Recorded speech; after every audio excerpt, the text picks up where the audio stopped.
comment field below the video, and we'll be sure to attend to those questions as well. Lastly, please do employ self-care as needed. This conversation is recorded and will be available on Facebook and the Project Opportunity website as well. So before we dive into the main topic of discussion for our panel, which is entrepreneurship for people impacted by CORI.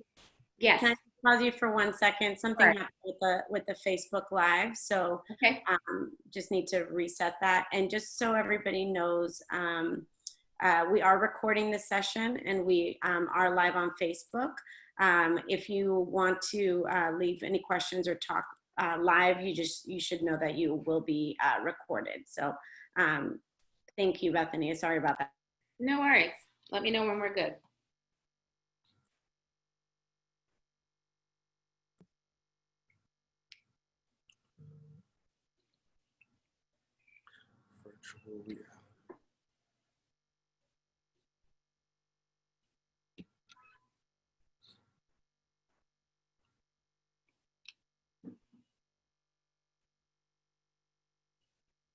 Looks like we're live, Natalia.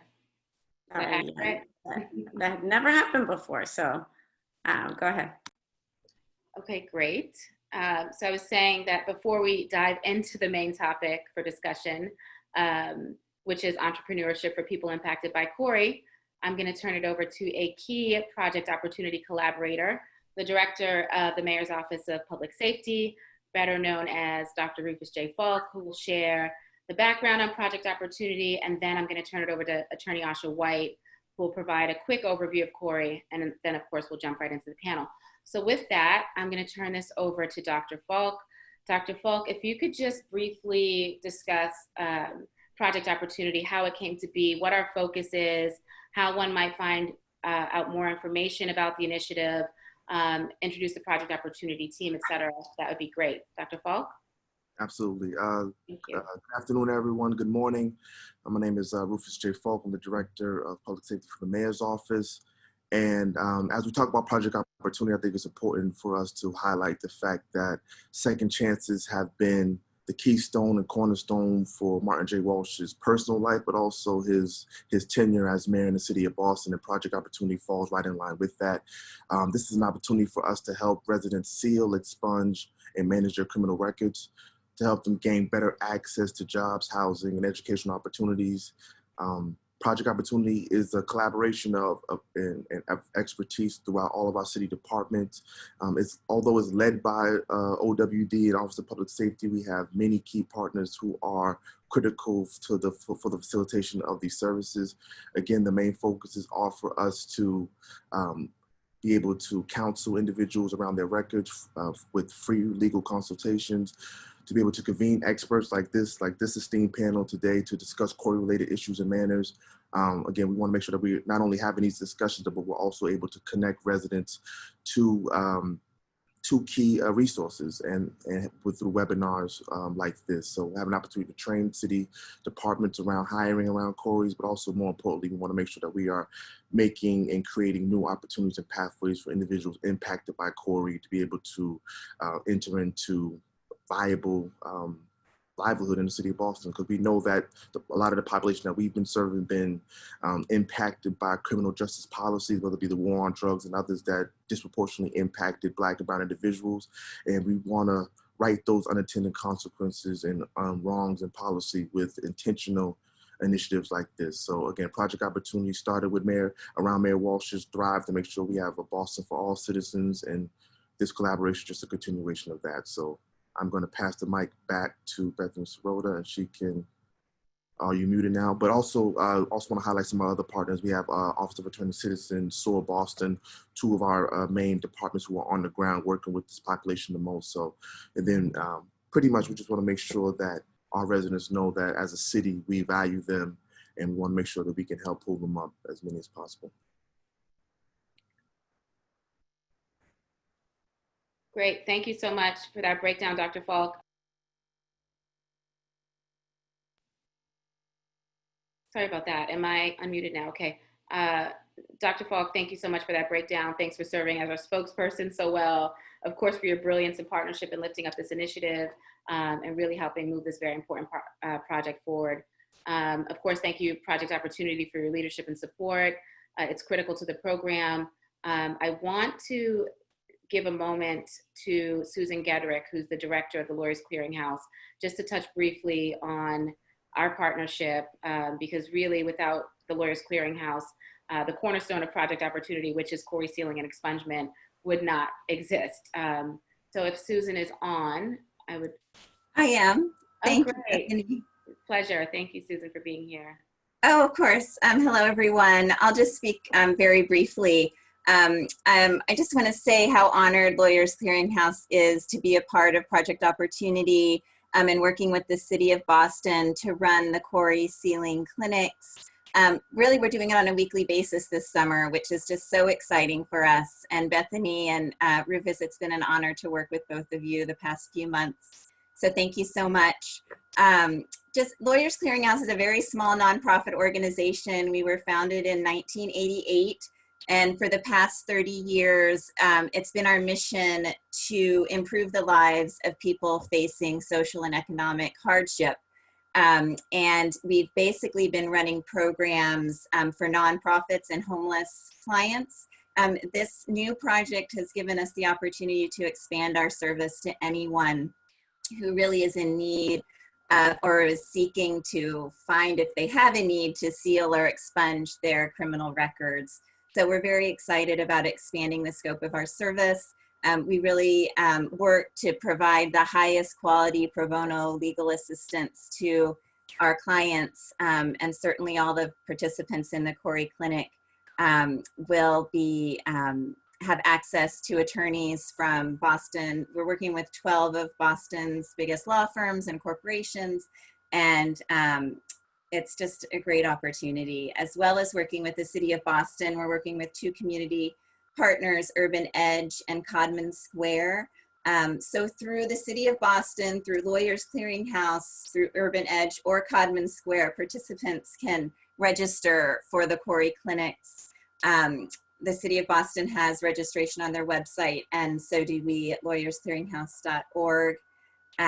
So once you register, participants will be set up to have, of course, virtual meetings in the climate that we're in right now, with usually 2 to 3 attorneys who have previously reviewed your CORI with an expert from the Lawyers Clearinghouse, and they'll take you through, usually it's about a half an hour to 45 minutes, take you through the issues with your CORI and the steps to take, whether they're administrative or whether they may be in court, the steps that need to be taken to clear your record.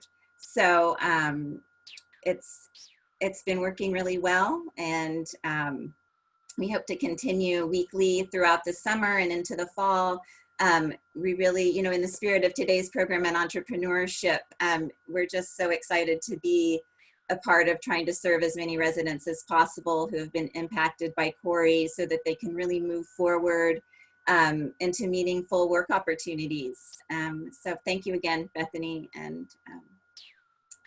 thank you, Susan. Thank you so much for sharing. And as Susan mentioned, if you're interested in registering for our CORI sealing and expungement program through Project Opportunity, I'll make sure I put the website in the chat, but if you go to the Office of Workforce Development's website under initiatives, you'll find the Project Opportunity webpage, and then there is a button where you would press to go ahead and make an appointment, and then all of your information is very limited, non-invasive demographic information, and then you'll be sent over to someone from Lawyers Clearinghouse who will connect with you and start the process. So thank you again, Susan, for your partnership. Again, Project Opportunity, the cornerstone of the program, really would not exist without your leadership and all of the volunteer attorneys who serve Lawyers Clearinghouse. So thank you again. Thank you. Thank you. And now I'm going to turn it over to Attorney Asha White to indulge us in a brief overview of CORI. Attorney White, please. All right, good morning. Thank you, Bethany, and thank you to the rest of the panelists. My name is Asha White. I've been an attorney in Boston for the last 16 years, and I'm the president-elect of the Massachusetts Black Lawyers Association. We have a lot of panelists with a lot of information, so I'm going to try to be as fast as possible.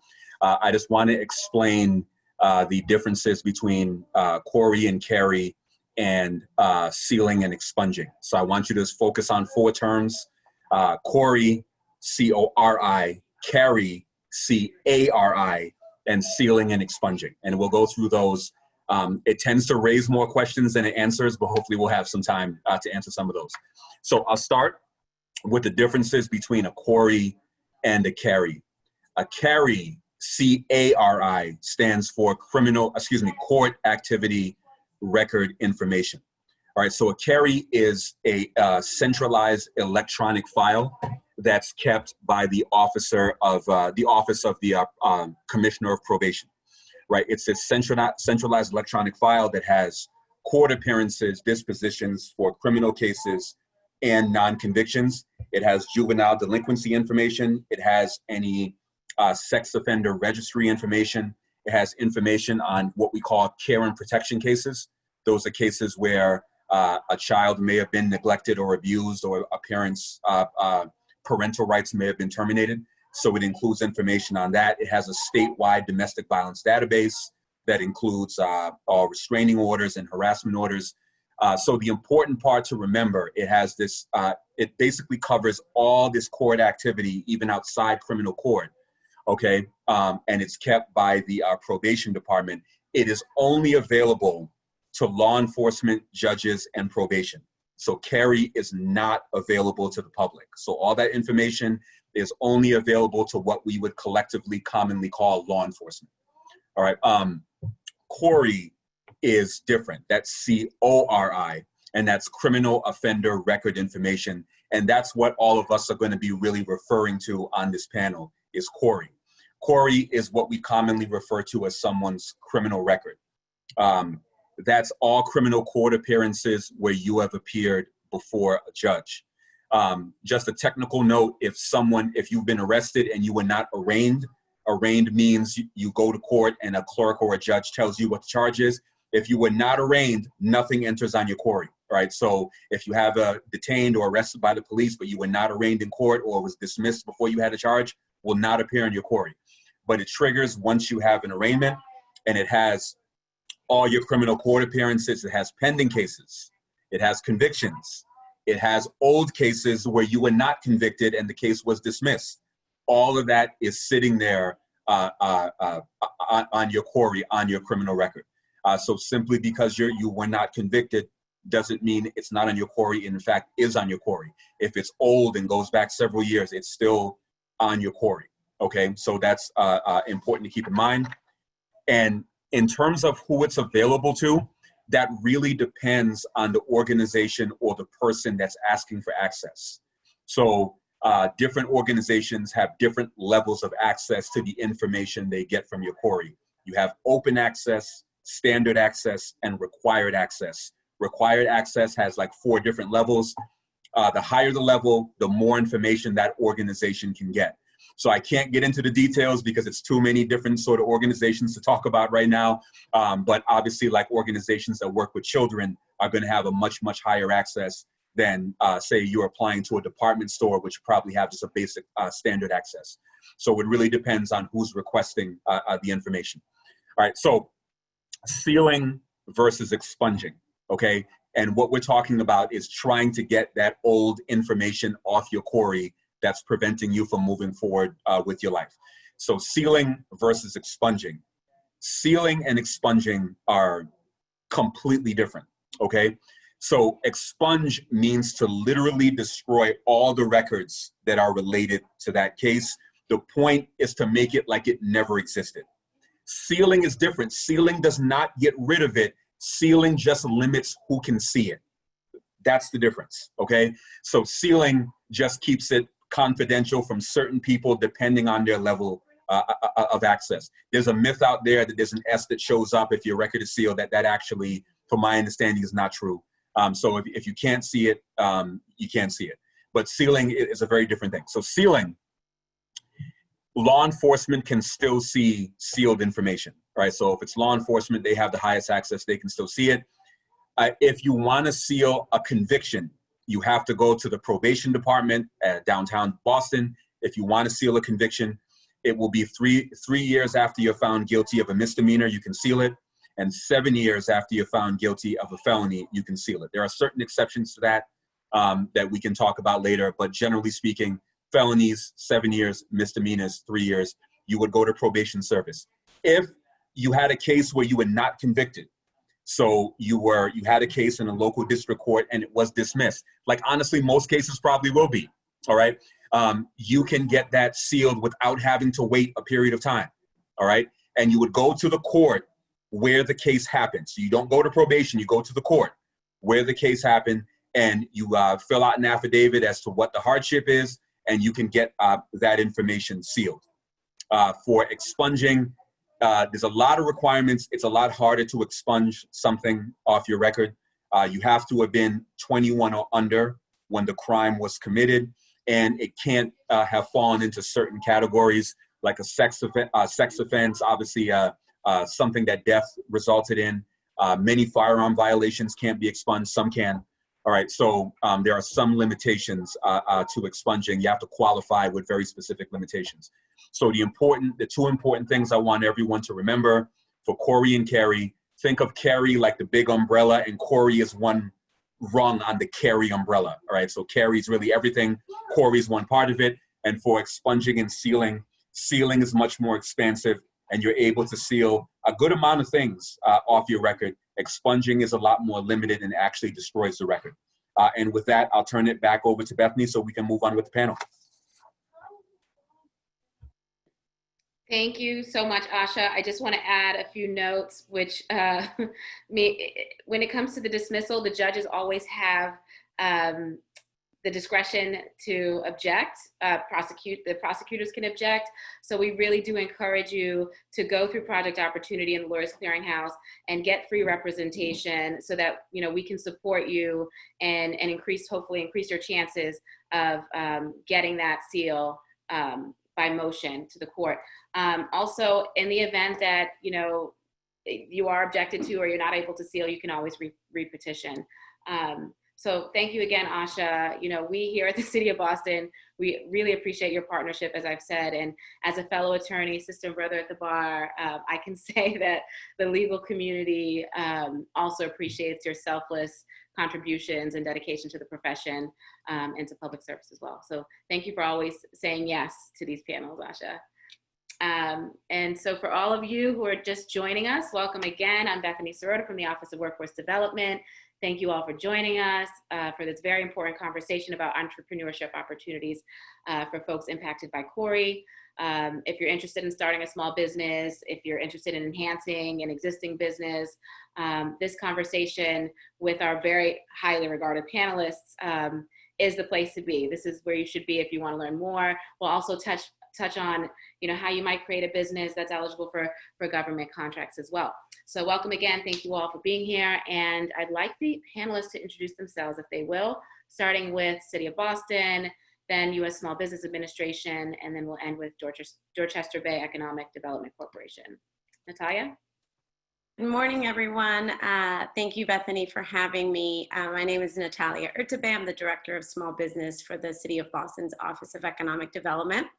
I have been in this role for just under 2 years, and it has been very adventurous, especially the last 4 months.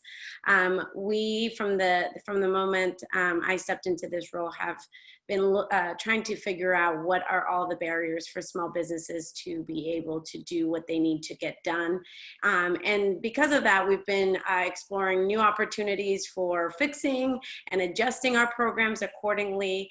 We're really excited to have launched the Office of Equity and Inclusion within the Office of Economic Development.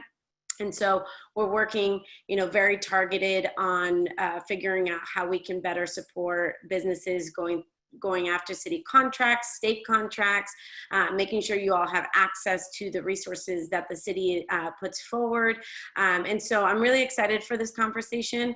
I think this is the hidden kind of aspects of small business development that we don't often get to talk about. So I really want to thank Bethany, you and Dr. Faulk for your leadership in really bringing this conversation to light with all of us. So thank you. Thank you, Natalia. We always appreciate your great work and leadership here at the city. Bob and Norman? Yes, good morning, everyone. My name is Bob Nelson. I'm the Director of the Small Business Administration for the state of Massachusetts, and I've been with the SBA for a little bit more than 20 years now. I've been with the federal government for close to 30. But I've been the state director now for over 10 years. Absolutely love working for the SBA and trying to help small businesses to start, grow, expand, and most recently recover. As everyone knows, the SBA has been at the tip of the spear with trying to help small businesses with our recovery and disaster programs to try to survive this disaster that we're all involved in intimately. But thank you, Bethany and Rufus, and to Mayor Walsh for inviting the SBA to be part of this conversation. I think we have some tools. There have been some changes that make things easier for folks who have CORI histories in order to become eligible for our programs and services. We have a lot to offer. It's hard to talk about everything that the SBA does in just a couple minutes, but I have a wonderful team. And so one of the things I want to just put out there real quickly is everyone on this call, please sign up for SBA's email updates. Go sba.gov/updates, put in your zip code, your email address. It's the way to stay current with the SBA, to know about all our programs and our workshops and our other activities that are happening. That's the best way to connect with us and to stay most current on all of the things that are happening. But with me today, I have Norman Eng. He's our public affairs specialist, and he's a local guy, but I'll let him do his own introduction, but he's a star in the Massachusetts office. So Norm, why don't you give your introduction? Hey, Bob, thanks. And thanks to Bethany and the rest of the team at the City of Boston. I'm proud former resident of the South End, Chinatown neighborhood.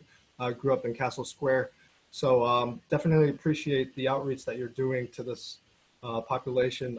Again, I'm Norm Eng, Public Affairs Specialist for the SBA Massachusetts District Office, and I want to be a connector in this initiative. So please reach out to me at norman.eng@sba.gov. I'll put my email in the chat box. Thanks, Norman. And can you also put that website in? I don't think it really worked for me, that Bob referenced. Great, Will thank do. you. Thank you. Thanks for being here. Perry? Good morning, everybody. Pleasure to be with you, and thank you so much for organizing this. The city is a great partner for Dorchester Bay, as is the SBA, and we're really thrilled to be a part of this. You know, nothing really gets done without friends and partners. That's the way it is in business, and that's the way it is in economic development, and this is no exception. So pleasure to be here. So I am the Chief Executive Officer of Dorchester Bay Economic Development Corporation. We are a CDC, Community Development Corporation. We're sort of a sister brother organization to Urban Edge, to Codman Square that Susan mentioned a few minutes ago. We've been around for more than 40 years. Our offices are located right in the heart of Upham's Corner on Columbia Road in Dudley, in the Pierce Building, which if many of you, if you've driven by, you've seen that it's shrouded in green netting. We're about to embark upon a substantial renovation. We are a traditional CDC in many respects in that we develop affordable housing. We have programs for our residents, but we are a bit unique in that we offer a small business lending program with extensive technical assistance for aspiring entrepreneurs, whether they've started a business or not, whether they're an experienced business person or not. We have a very robust partnership with SCORE, the Service Corps of Retired Executives, which is part of SBA. And we're also particularly unique in that we have a robust, highly effective, and deeply personalized reentry program for returning citizens that is part of our economic development structure, so that we can offer services relating to job search, resume preparation, cover letter, networking, and so forth, right alongside our lending program, which enables people to start businesses and build wealth. So a great pleasure to be here, and I look forward to talking more about the ways we can work together and assist people on their path to growth. Thank you. Thank you so much, Perry, for that intro. Thank you all. As you see, we have such an esteemed group of panelists. So we're so excited to have you on behalf of Mayor Walsh and the City of Boston. Thank you, thank you. So I'm gonna jump into the questions here for you all. So the first question I'd like to pose is, what resources, and maybe you've touched on this a bit, but if you could expand, what resources, services, opportunities are available for people impacted by CORI who are interested in starting a small business. And we are going to lift up our city departments first. So Natalia, if you could start, and then we'll go on to the USSBA and then to you again, Perry. Natalia? Yeah, thank you so much, Bethany. So the first thing I want to say is that the city has 3 major programs in the city in our small business unit, which I encourage everyone on the call to take advantage of. The first is technical assistance. So what we'll do is we will, once you come to us, we'll do an assessment. We will talk to you, learn about your business, learn about what you're struggling with, learn about what type of business you want to start. And then we pair you up with a technical assistance provider. So we have incredible accountants, legal professionals, design folks, you name it, there's someone on our team that can do it. And we'll pair you to do one-on-one. And so they'll walk you through that entire project. And meanwhile, you are still connected to us and, you know, communicating with us about all of those things. The second program we run is our Restore and Design program. So when you do open up that shop and you are ready in your commercial district, we can actually help you do your signage. We can help you do facade. We have grants that are available for all of that. So it really creates a more inviting opportunity for you to capture new clients, new residents. So we help you through that whole thing, including the design of the actual logo, the design of your signage. We cover those costs for you. So we are really dedicated and focused on helping your business thrive. The third program, which is the newest program, which we launched in January of 2019, is what we call the Economic Development Center. So we run free webinars, workshops, and in one-on-one series where you can actually learn about many different aspects of running a business. So if you are wanting to open a food business, we have a webinar series on that. If you want to learn about commercial space, we have a webinar about that. So we have lots and lots of webinars. We actually have a few coming up in the next 2 weeks. Dedicated to contracting, dedicated to being able to be competitive. We also, within the Office of Economic Development, do certification. So if you are a minority, a woman, a veteran, and you are starting a business or have a business, you can actually apply through our office to get state certification to be a certified MWB or an SLBE, which is a small and local business enterprise here in the city of Boston. In addition to that, we will troubleshoot any bureaucratic barriers or hurdles that you might have to go through. So for example, if you're opening up your business and you're struggling with, that ISD permit, that health permit, that fire permit, our team is here to help you through that entire process. During COVID, we've done a lot of work to provide relief and resources to small businesses.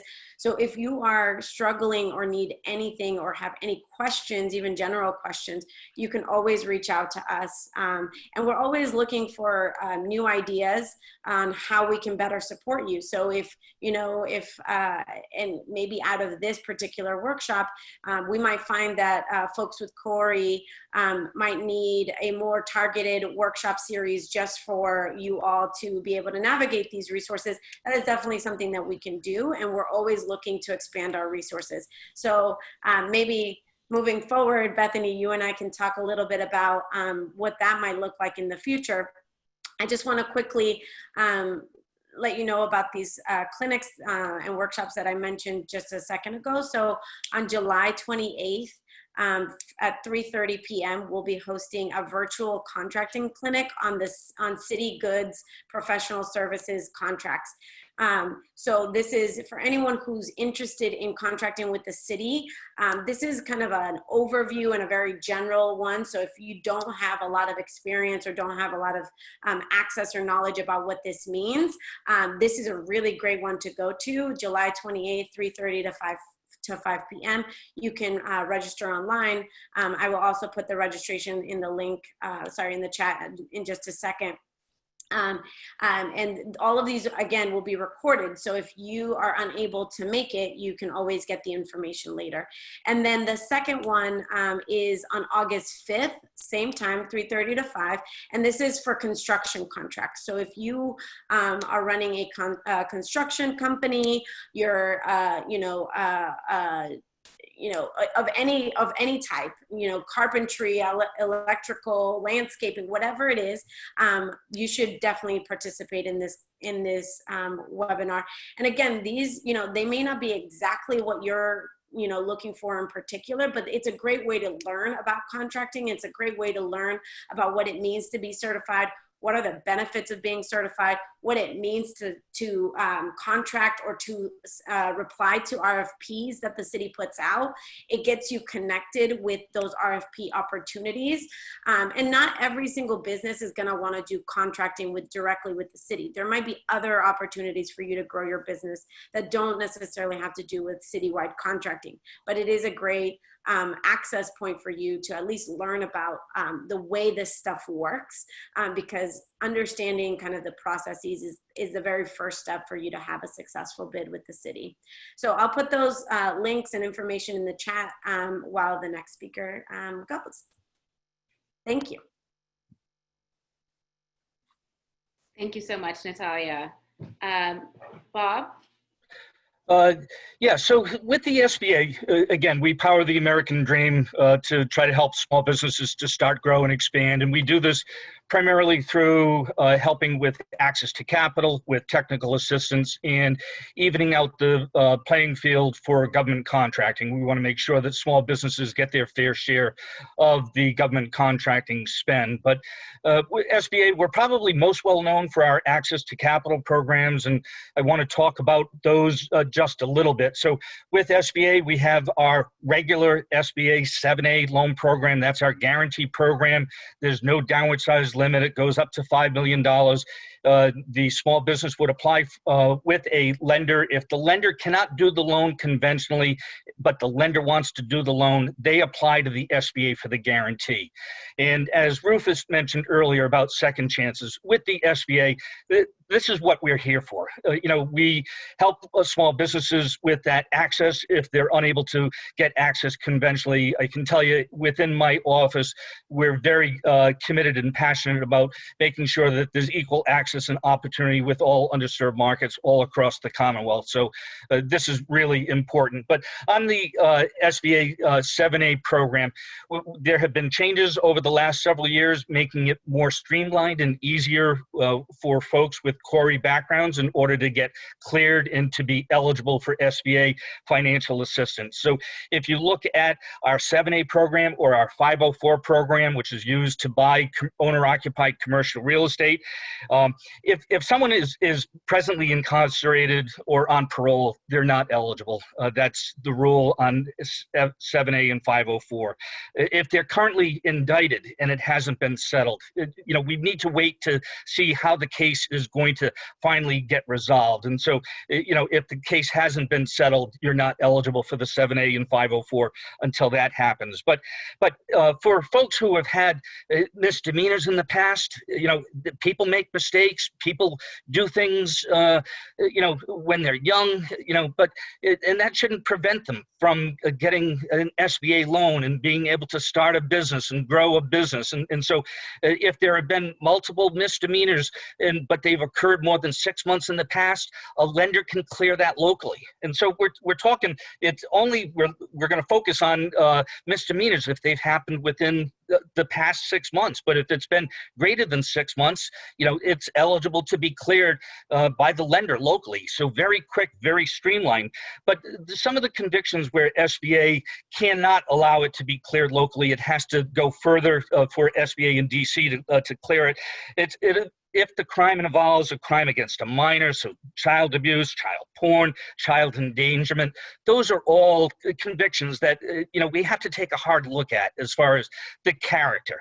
But even if someone has a felony conviction in the past, that does not make them ineligible for an SBA 7A or a 504 loan. We just need to know what the story is, and we're going to have to go and get it cleared through DC. But I know that many SBA loans get approved for folks who have CORI history. So I don't want people to think that because they have a history that they're knocked out from obtaining SBA backing and financial assistance.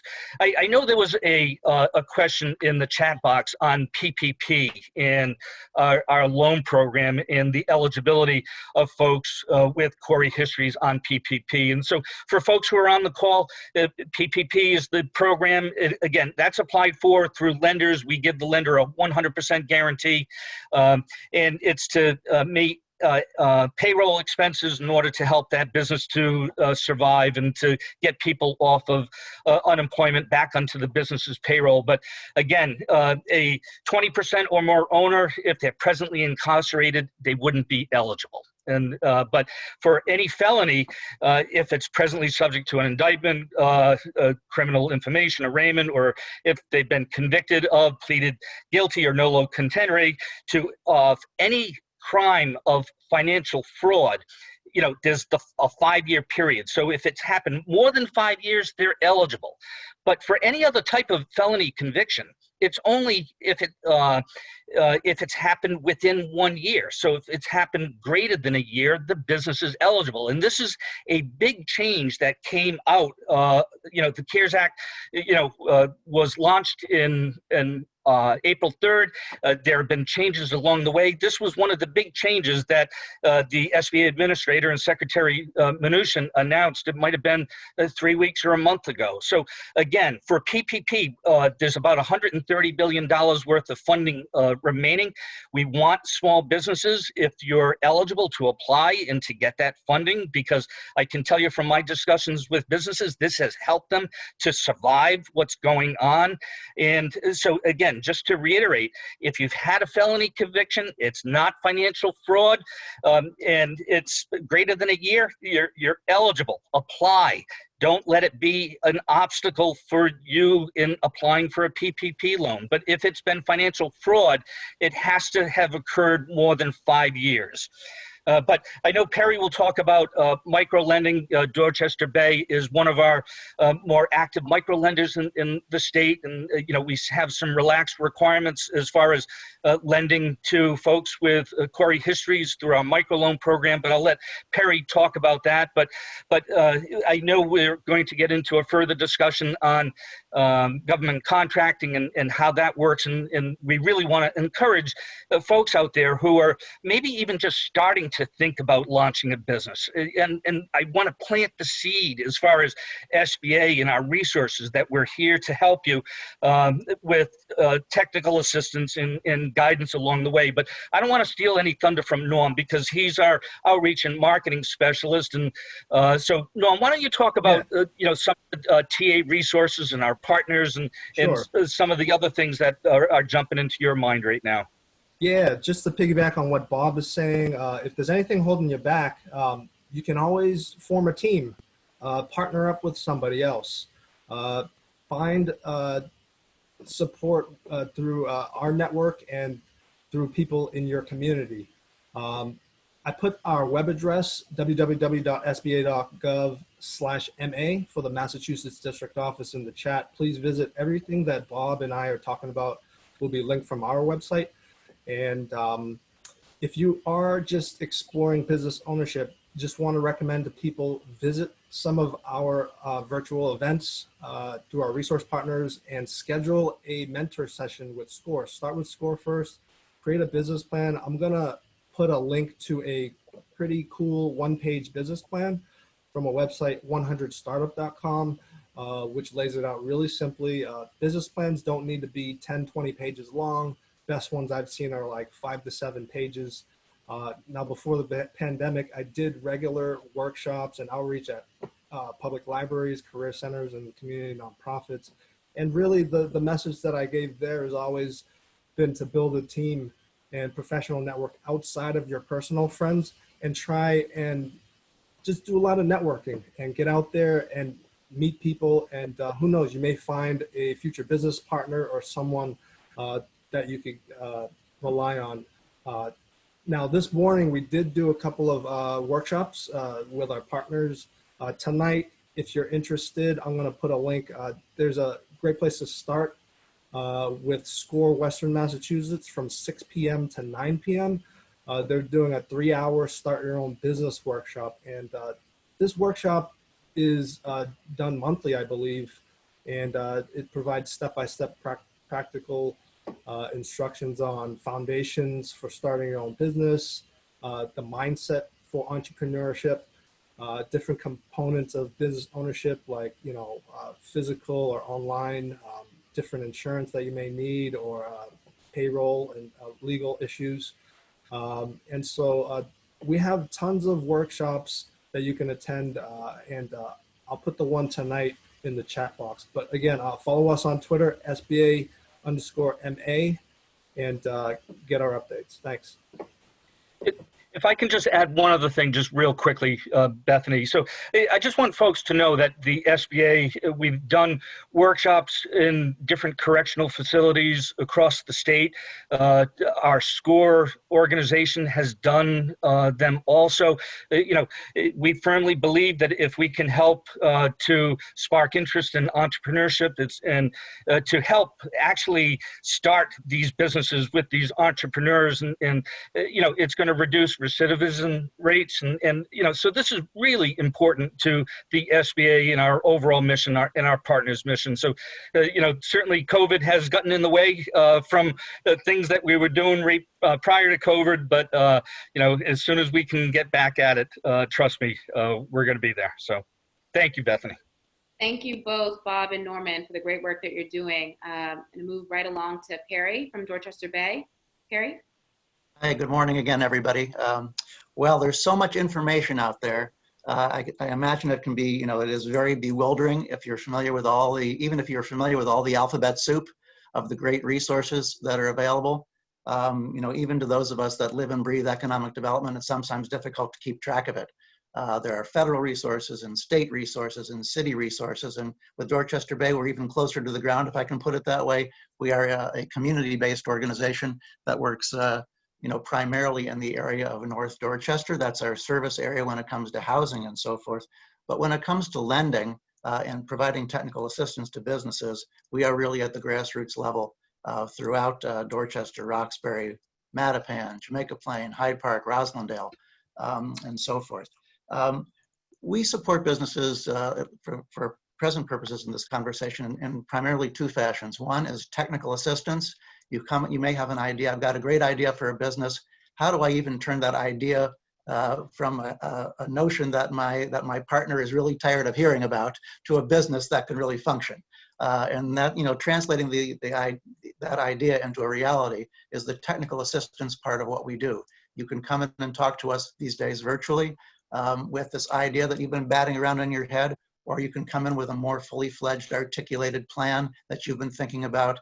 And in some cases, you have no idea how to put that idea into a plan. So one resource page that I would like to direct people to, if I can, is, I'll just add mine to everybody else's. We have a page called DorchesterBayLoans.org, DorchesterBayLoans.org, and that's the portal to all of our small business technical assistance. On that page, you can create a business plan. I don't know if it's a one-pager like Norm's is, that's a great resource.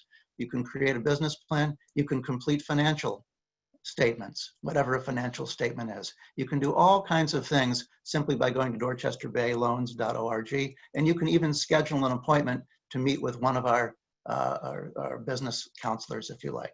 So it's a way of getting on the calendar, getting your ideas out of the living in your head space and into a business counselor space. And we have a really robust partnership, as I said, with SCORE, which is the Service Corps of Retired Executives.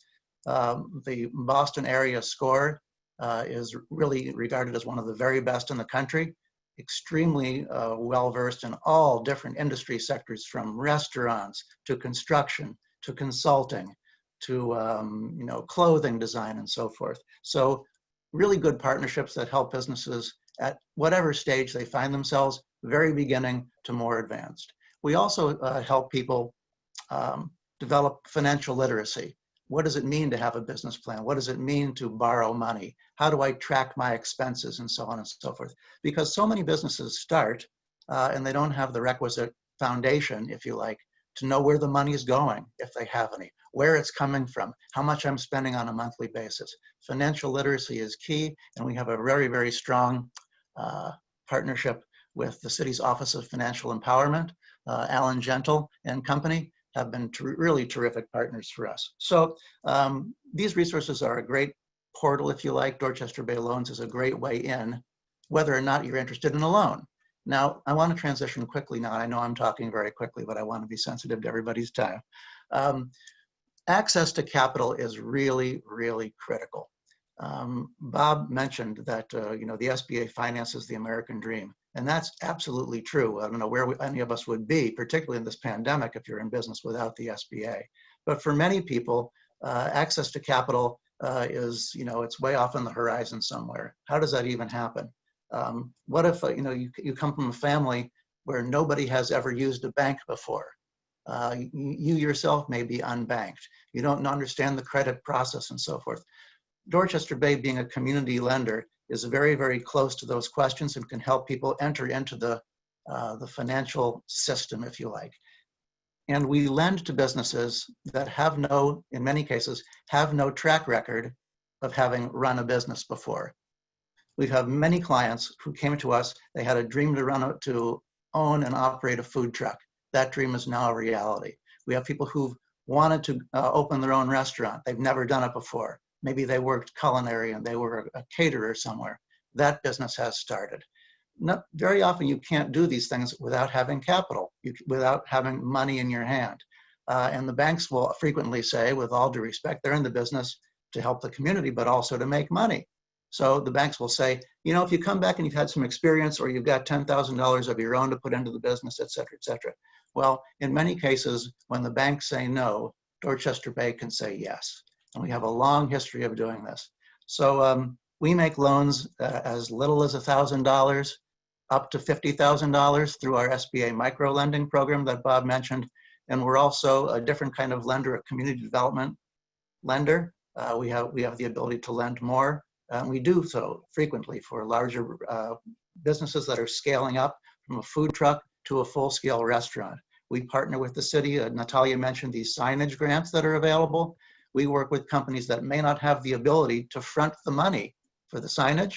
So we will give them a loan, knowing that that signage grant is going to come back in, and we can make that sign appear more quickly on the storefront. So it's a very, very effective program. The SBA microloan program is one of the best things that our tax dollars have ever supported.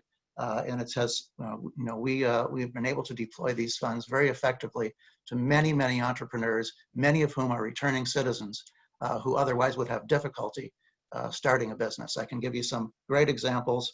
You may know of 50 Kitchen over in Fields Corner. Anthony Caldwell, great story. I'm dying to get over there and have some of the chicken and waffles. It's getting to be about lunchtime. I'm just noticing that now. So, that's a great story, and we hope that he continues to flourish. We have a landscaper who's a returning citizen. His business is growing. We've helped him acquire equipment so he could grow his business and service more clients and so forth. So access to capital is critical. Technical assistance is critical. The resources around the table, if you like, here have everything I think that everybody needs to start that dream of business ownership and growth and building wealth. I'll close with this one statistic that everybody around the room knows.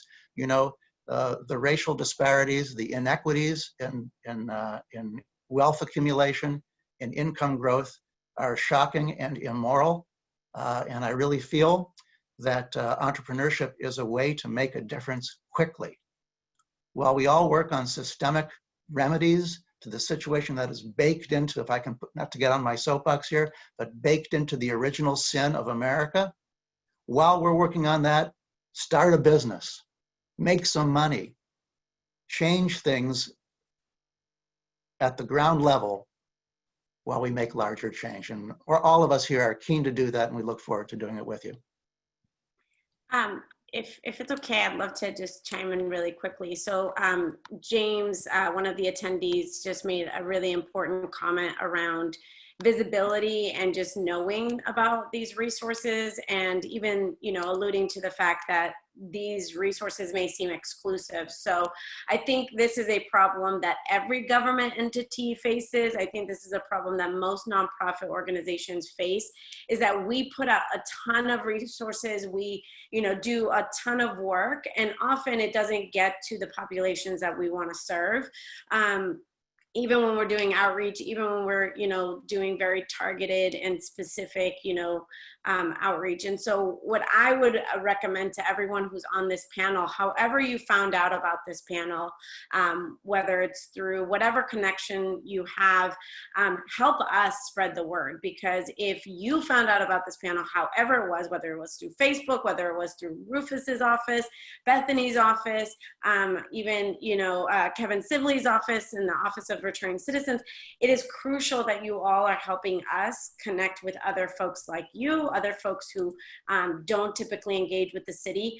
In particular with the city, we know that government is not always the most accessible. There's a lot of bureaucracy. It's hard, you know, you get thrown around to a million different departments, and we don't have the best relationships. And I think this administration, Mayor Walsh, is really dedicated to figuring out how we make sure that you do get those resources that you want, and that you don't have to go through all of those obstacles.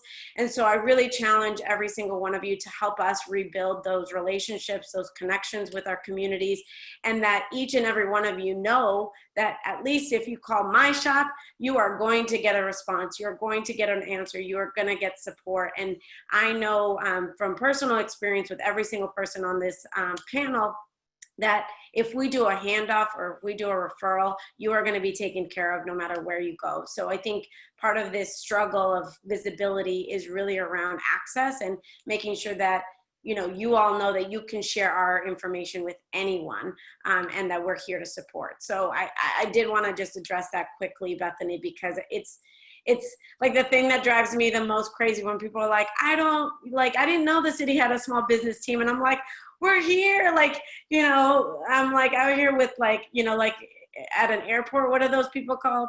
You know, with the, anyway, we're here to support you. And I want everyone to know about our resources, because we want you all to benefit from them. And we know that they're great resources. We know that there's a lot of incredible work happening. And once you connect with one of us, you'll connect with, you know, 10 more. And that's the whole point. And so I just urge you to help us spread the word.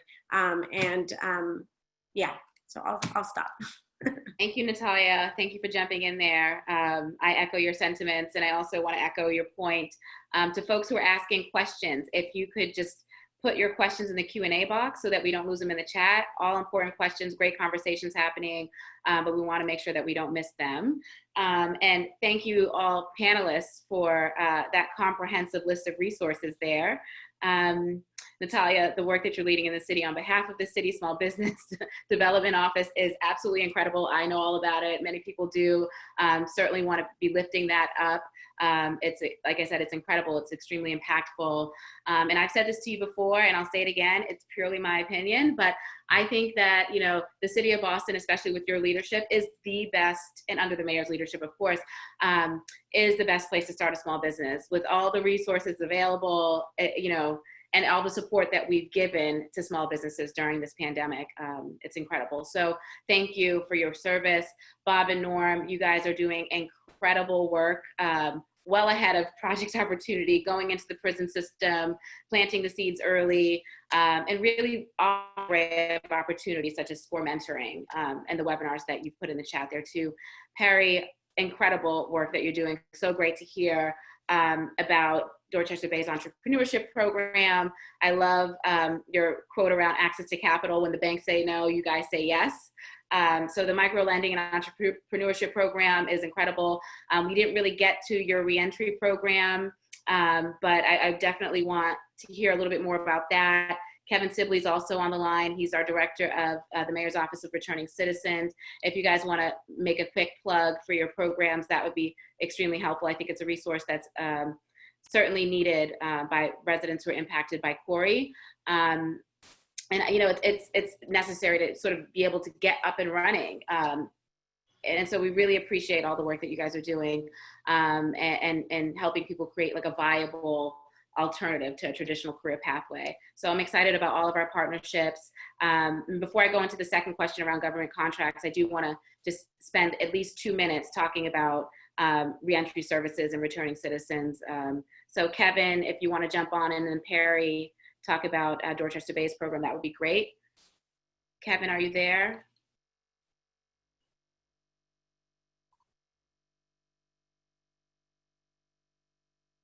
Okay, so maybe not. Perry, would you mind talking a bit about Dorchester Bay's reentry program? You'll have a hard time getting me to stop talking about our reentry program. You know, as much as I love our lending program and our great partnership with the SBA, I truly love our reentry program because it is so deeply meaningful on a very, very personal level. You know, it is quite literally life-changing. I mentioned that Dorchester Bay is unique in that we lend in the way that we do among CDCs, but we're further distinguished, if I may, by our reentry program among CDCs. We have 2 extraordinary reentry counselors who lead with their heart, and they supplement that with the hard skills necessary to help people make the transition from incarceration to you know, meaningful work and prosperity in the community. I think on the call, so to speak, with us today is one of my colleagues, Linda Mello at Dorchester Bay, and you can find her on our website. Happy to share her information if she gives me the high sign. But Dorchester Bay's reentry program is quite robust, as I mentioned. Typically, we'll see 250 to 300 clients a year. We have a strong relationship with the South Bay Correctional Center. Typically, folks coming out of the reentry, out of the correctional center will meet with us ahead of time before their release, and then they'll be able to transition more seamlessly into life outside of the walls. So 250 to 300 client visits a year. Of those, roughly 90 are new clients. So you can see, even if we have 90 new clients, we're still seeing 250 to 300 clients a year. That means we have a lot of return business, which speaks to the fact that we have relationships with clients that do not end with the first visit. They go on for years and years and years. And Linda's partner in this work is Reverend Clovis Turner, who's been involved with prison ministry for 30, 40 years. And her principal function is following up with people and saying, I've been calling you for 4 years. Why didn't you respond to my calls? And we have many, many stories where people said, you know, I didn't return your call for 4 years, and I'm returning this one, and I need your help. And that's when they come through the doors. So the actual work that we do, in addition to being, you know, a caring soft landing for people, is actual job placement and meaningful work. So typically we place 10 to 15 people a year in training positions with NECAT, the New England Culinary Arts and Technology Institute, many other training programs, referrals to Jewish vocational services, and so forth. We typically place up to 5 people a year in GED programs. With our client base, we will make up to 700 or 800 follow-up calls to our clients every year. It's a very high-touch business, and it results in job placements up to typically around 60 job placements a year, many of which are in our community around the Newmarket area and other areas along the Fairmount line. So it's been a very, very successful program. It doesn't get a lot of notoriety. It's very quietly done on a one-to-one basis. We have the skills in-house to help someone, you know, navigate the things that we're talking about today, as well as understand what a cover letter is, how to write a good resume, which employers are CORI friendly, which ones are less so, how we can find people who will be, you know, receptive to applicants coming out from incarceration. We have, I'll close quickly because I know we have lots more to do here, but, you know, the positions in which our people typically are placed, everything from construction and culinary work to cleaning and so forth, retail positions. Some have gone into counseling and social services. Arts and creative, we have one who is now being trained as a contact tracer through the COVID pandemic process. And the last little bit I'll say is that many of these jobs, they may seem like, are they good jobs? Are they going to allow me to advance? Where do I go from here? We all know that Boston is a very expensive place to live.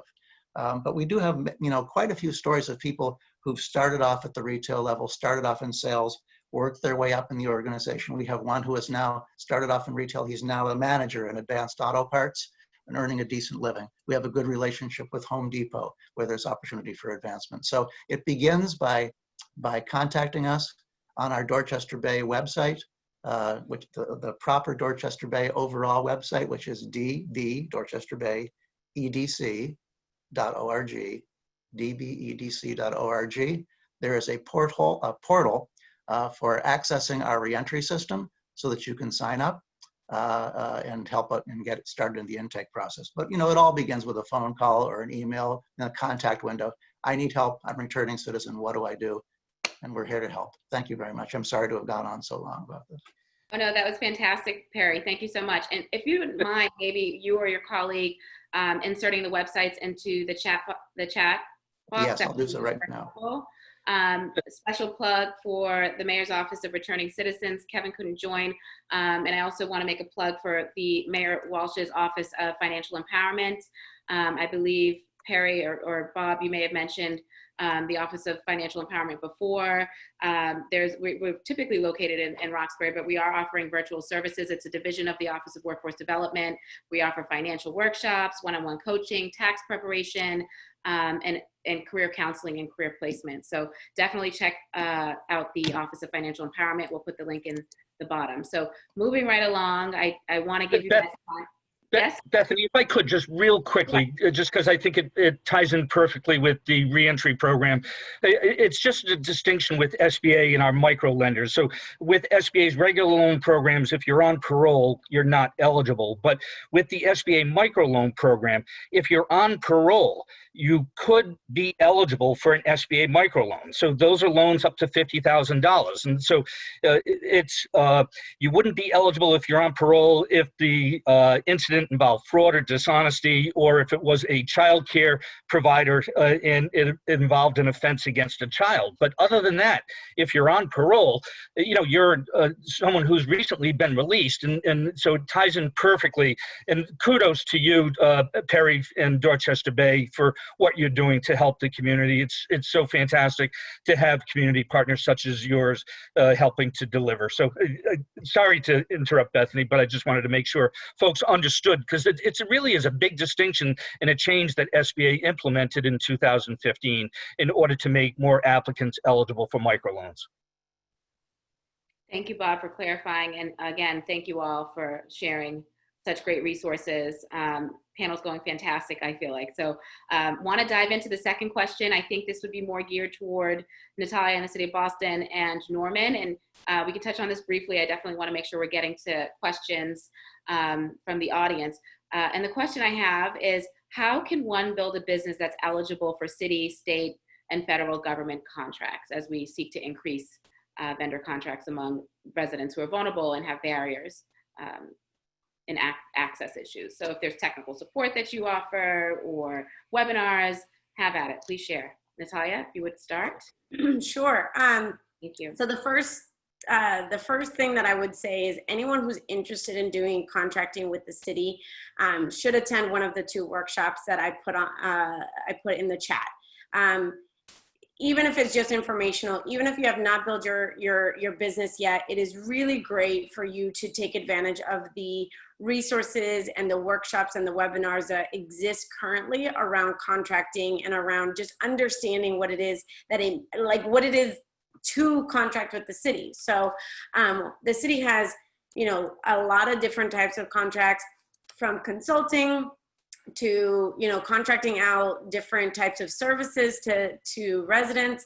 One great example of what the city's done over the last couple of years was we actually took the large waste management contract and split it up so that we could actually engage with people that maybe had smaller companies or had companies that didn't have capacity for such a large contract, and also for companies getting off the ground. So there are opportunities for all different sizes of companies to contract with the city.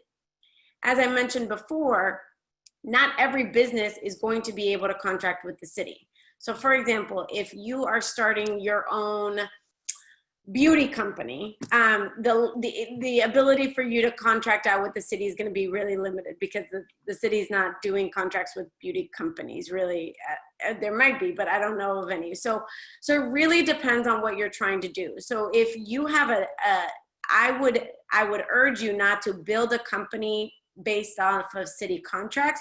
Build a company based off of what your passion is, based on what you know, where your expertise is, where you might have networks or connections in, you know, really as you're getting to the point of building a business, connect with the folks on this call. We are all here to support you.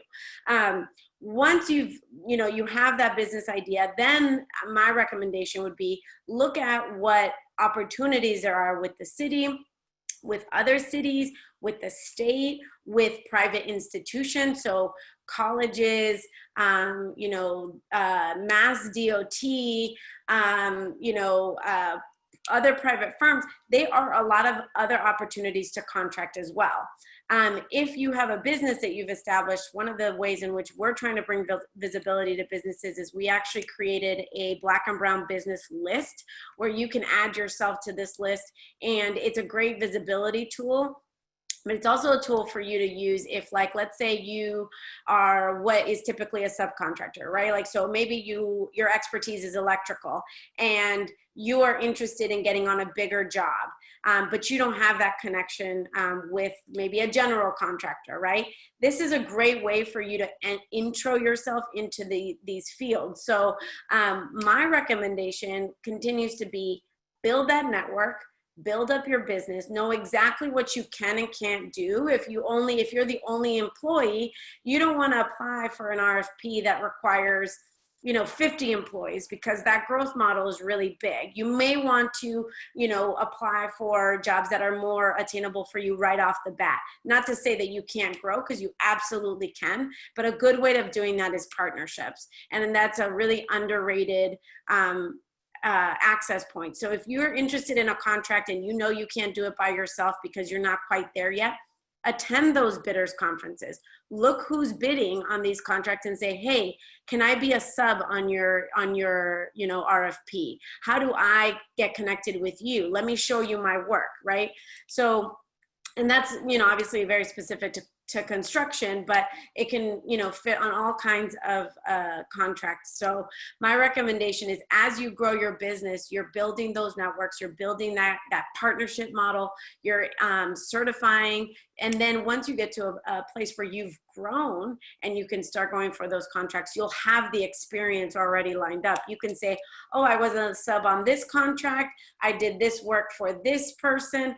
And that way you're building up your portfolio, because the city of Boston, as RFPs goes out, they tend to be really competitive. And so aside from local, minority owned and all of these incredible assets that you bring to the table, you also want to bring that expertise. You want to be the best and the most advantageous respondent to any RFP. And that's what really gets you those initial contracts.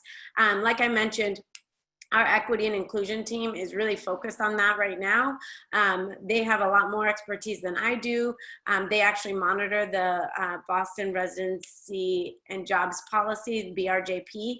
And what that is it was a way in which we can measure how many people of color and women were on construction sites. And so from that, it's spun off into a more robust and incredible department that is working on equity as it pertains to contracting and procurement. And so, connect with us, connect with folks on this call, and that is the way in which you will get that experience in order to be able to contract with the city, but also to contract with private contractors, right? Like that's ultimately, it doesn't matter where the money's coming from. It matters that you're doing the job and you're building your company. So that's where I would say, you know, reach out to us. You can reach out to smallbiz@boston.gov with any questions if you want to be connected directly to that. If you're interested in learning or just exploring what resources are out there for the city, go to boston.gov /small-business, which I also already put on the chat, but I'll put up there again. And I will also grab the link for the equity and inclusion team so you can look at all of those all the resources around contracting, in addition to those 2 workshops that I mentioned in the chat and earlier in the presentation. Thanks, Natalia. Appreciate you for that. Bob, do you want to jump in? Sure. So a big part of our role is to help small businesses to navigate government sales and to be successful in government contracting. And the SBA, we have 3 primary certification programs, and I'll go through them just real quick. So one of them is the 8A, so the number 8, the letter A certification. So that certification is for socially and economically disadvantaged small businesses. So if the business is owned by a minority entrepreneur, they're presumed to have the social disadvantage and they'd qualify for that. If they have to have economic disadvantage, so there's a net worth test, and it excludes any equity in the business and equity in the personal residence. So it's really not a hard threshold in order to be eligible based upon economic disadvantage, and we allow the business to grow their net worth up to $750,000 through the 9-year program. But usually the way the government buys, it's open and competitive. But if the business is 8A certified, there can be sole source awards and no competition, and the business can just get the contract. So it can be a very, very powerful certification on the federal side for small businesses. So if there are businesses out there that are typically 2 years old or less in order to be successful with federal government contracting, please connect with Nadine Boone of our office. She's our lead business opportunity specialist and an amazing advocate for the small business community in the inner city community here in Boston. So just a wonderful advocate. In addition to the 8A certification, which is ethnic based, we have a geo-based certification, which is called Hub Zone, which is historically underutilized business zone. If you go sba.gov/hub zone, you put in your address, it'll tell you whether you're in a hub zone. And again, if you can get hub zone certified, it's just another contracting advantage, which is going to set you apart from other small businesses who are trying to compete and to get contracts. And again, there can be contracting advantages through the hub zone program. We have a women's contracting program. We want to encourage women entrepreneurs to do business with the government. This is the one goal area where the federal government has not been successful in meeting the goal. I think it's only been one time over many years. And so, we want to encourage women to own small businesses to look at what the government buys and maybe consider getting into these industries. And, so construction is the predominant industry, building services, computer services. You think of everything that the government potentially buys. It's not just ammunition, military. It is buying, furniture, paper, computers, anything and everything. And, so working to get on the GSA schedule, so they're connect with us. So there's a workshop that's taking place on August 7th. Norm, if you could put that in the chat box for us, and that's from 10 to 11:30, and it's opening doors to federal government contracting. Again, it's a virtual session, but we'll go over our certification programs and how to do business business with the federal government. We do have specialized technical resources that help small businesses with their profiles and bid matching. It's called the Procurement Technical Assistance Center. They're part of the Small Business Development Center network here in Massachusetts. So PTAC, PTAC, but they're part of the Small Business Development Center network. The PTAC's job is to help you get contracts, not just federal, but also state and municipal. And, we have some very talented folks as part of the PTAC organization and the Small Business Development Centers, but my team also with the resources to help you to be successful. So we could talk a long time, but I'll pass it back to you, Bethany, or Norm. I'm not sure if there's anything that I left out that you'd want to add. Just that August 26th, Wednesday at 10 a.m., we're planning an event with the PTAC. And so if you're interested, sign up for updates. I did put a link in the chat for PTAC. As you mentioned, not only do they counsel for federal, but state and local contracting. And just again, so a CORI history is not going to prevent you from getting certified through the federal government through some of these programs, but there are some different types of incidences where it's going to be difficult, rape, child molestation, murder, tax evasion, financial fraud. But, people might have had a drug conviction, DUIs, simple assault, so these are all things that can get cleared and you could potentially get certified and to do business with the federal government. So again, my message today is, talk to us about your specific situation. We're here to guide you.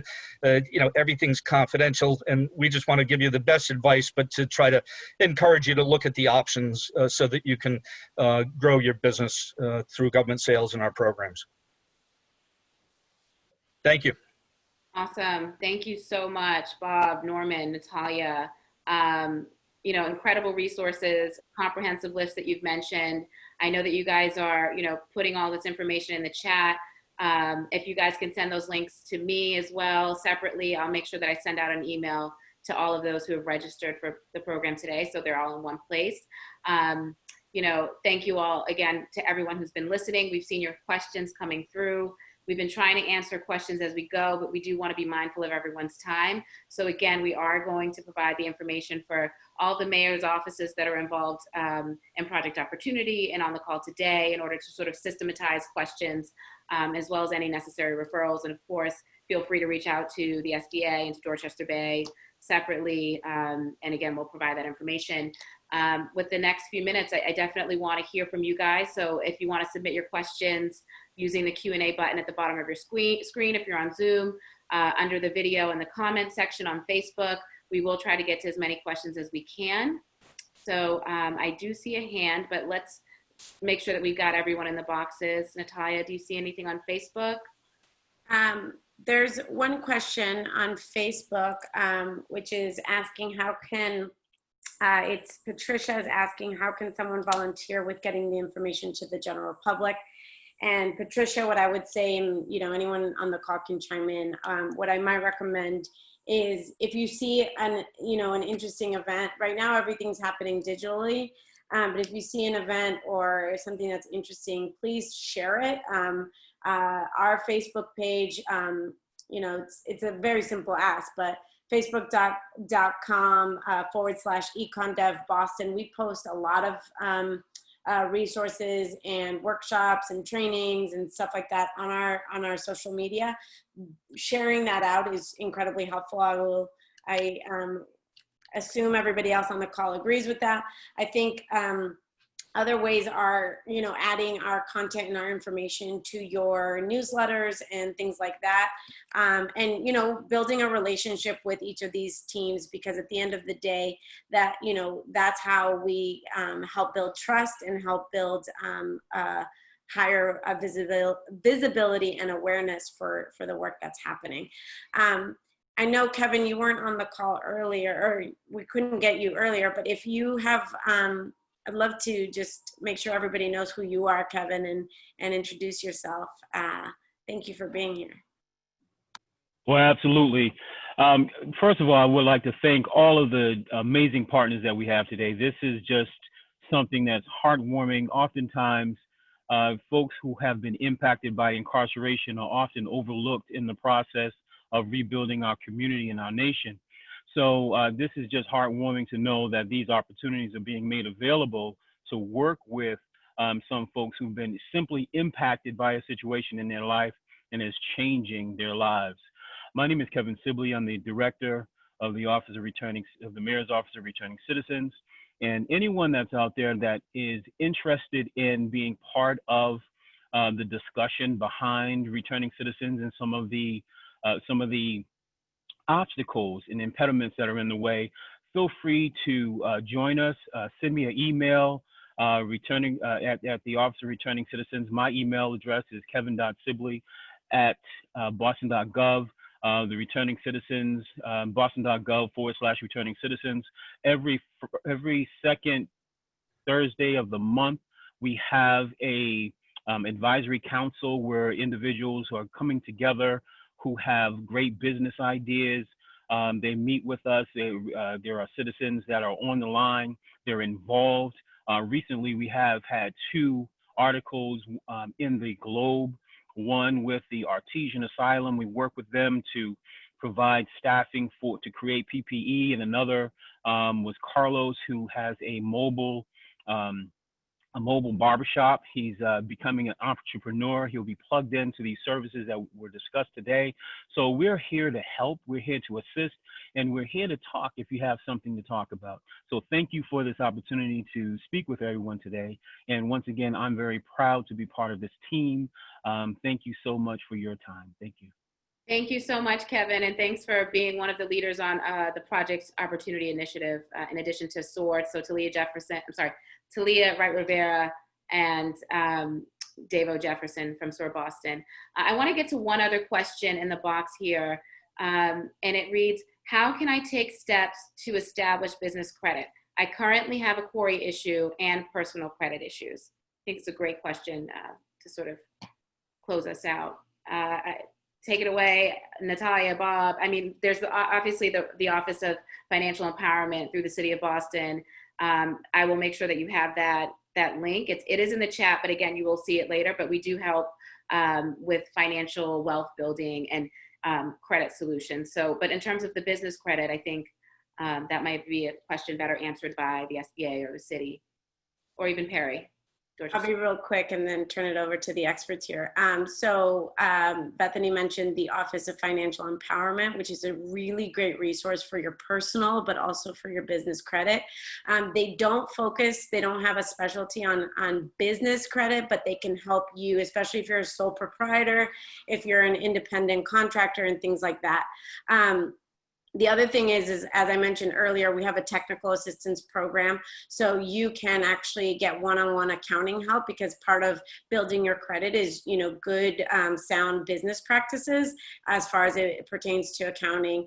So if you have established a business and are looking for that support in order to build your credit, make sure you're accounting, that you're filing the right taxes, that you are collecting the right taxes, is one of the biggest issues we see in small businesses.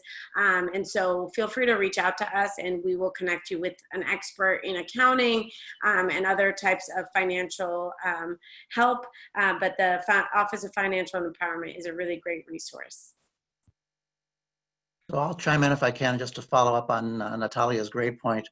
When Dorchester Bay makes a loan, particularly to a first-time entrepreneur, we don't just say, here's your check, good luck to you.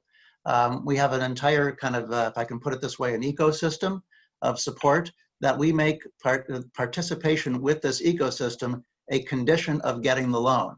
So for example, we're going to say, for Natalia, we're going to lend you $10,000. You have to attend meetings periodically with the Office of Financial Empowerment.